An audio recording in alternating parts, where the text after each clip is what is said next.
Hi guys, చూడండి మా తోటలో పండిన పైనాపిల్ ఎంత బాగుందో.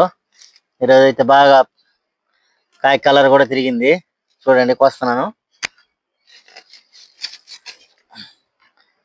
చూడు ఎంత బాగుందో, చాలా బాగా పెద్దగా వచ్చింది కాయ. అయితే సూపర్గా పండింది. ఇంతకుముందు అయితే మేము తెలియకుండా పచ్చికాయ కోసేసినాము.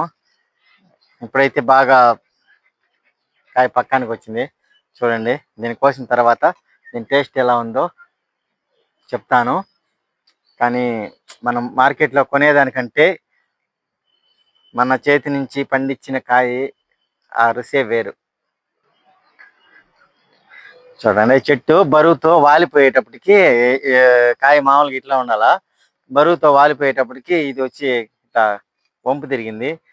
మళ్ళా మనం పైనాపిల్ చెట్టు నాటుకోవాలంటే దీన్ని తీసి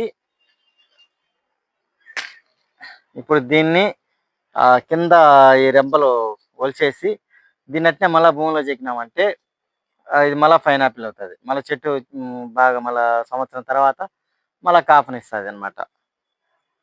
అది మళ్ళీ దీని తర్వాత కోసుకుని దీని టేస్ట్ చెప్తాను.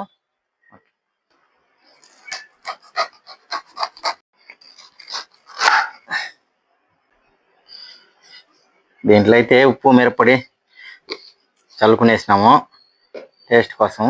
ఇప్పుడైతే టేస్ట్ అయితే చూద్దాము.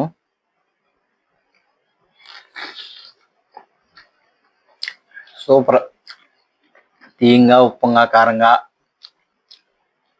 చాలా తీపి ఉన్నది. ఓకే గాయస్, మా ఛానల్ కోసం లైక్ చేయండి, షేర్ చేయండి, సబ్స్క్రైబ్ చేసుకోండి.